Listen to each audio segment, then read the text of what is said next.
નમસ્કાર વાલી મિત્રો, કેમ છો? મજામાં? આરટી વર્ષ 2025-26 માટે પ્રથમ રાઉન્ડ તારીખ 28/4/2025 ના રોજ બહાર પાડવામાં આવશે. તો તેમાં પ્રવેશ પત્ર એટલે કે એડમિટ કાર્ડ કેવી રીતે ડાઉનલોડ કરવું અને કઈ શાળામાં તમને પ્રવેશ લાગ્યો છે તેની માહિતી આપણે આ વિડીયોના માધ્યમથી મેળવવાની છે. તો અંત સુધી અમારી સાથે જોડાયેલા રહેજો. અને આરટી ની વેબસાઇટમાં અહીંયા નીચે સ્ક્રોલ ડાઉન કરશો એટલે અહીંયા તમને જોવા મળશે એડમિટ કાર્ડ એટલે કે પ્રવેશ પત્ર. આના પર તમે ક્લિક કરશો તો પણ તમે પ્રવેશ પત્ર ડાઉનલોડ કરી શકશો. જેવું તમે ત્યાં ક્લિક કરશો એટલે તમને આ પ્રકારની ડિસ્પ્લે જોવા મળશે, જેમાં ઉપર લખેલું હશે કે download admit card. Application number અને જન્મ તારીખ એન્ટર કરી અને અહીંયા સબમિટ બટન ઉપર તમે ક્લિક કરશો એટલે આ પ્રકારનું એડમિટ કાર્ડ તમને જોવા મળશે, જેમાં અહીંયા ઉપર બાળકની બધી વિગતો આપેલી હશે અને નીચે અહીંયા શાળાની બધી વિગતો આપેલી હશે. અહીંયા જે વિગતો આપેલી છે એના આધારે તમારે આ જે એડમિટ કાર્ડ છે એ એડમિટ કાર્ડ તમારે પ્રિન્ટ કરાવી લેવાનું છે. અને પ્રિન્ટ કરાવી અને પછી જે શાળામાં તમને પ્રવેશ લાગેલો છે એ શાળામાં તમે ફોર્મ ભરતી વખતે જે પણ કોઈ ડોક્યુમેન્ટ મૂકેલા છે તો આ ડોક્યુમેન્ટની ઓરિજિનલ કોપી અને એક ઝેરોક્સ કોપી સાથે લઈને જવાનું છે. અને જે શાળામાં તમને પ્રવેશ લાગેલો છે એ શાળામાં જઈ અને તમારે એડમિશન કન્ફર્મ કરાવવાનું છે.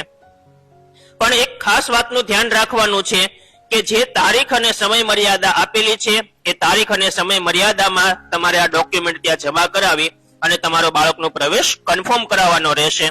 સાથે સાથે જે શાળામાં તમે પ્રવેશ લેવા માટે જાઓ છો એ શાળા તમારા બાળકનું એડમિશન કન્ફર્મ કરે તે બદલની તમને પ્રવેશની એક રસીદ આપશે.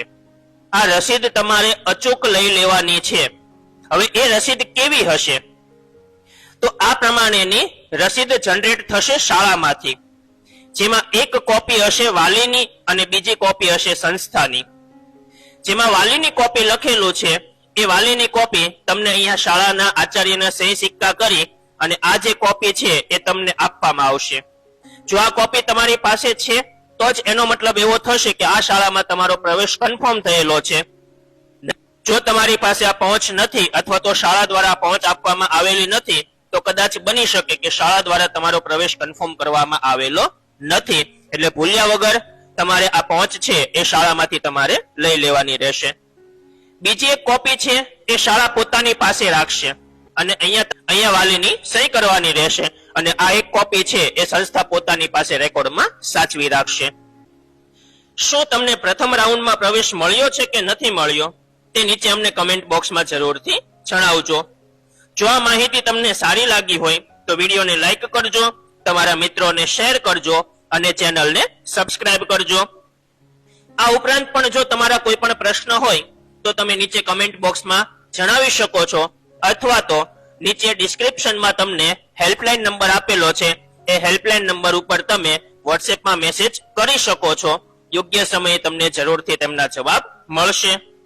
આવી જ બીજી જરૂરી માહિતી મેળવવા માટે અમારી સાથે જોડાયેલા રહેજો.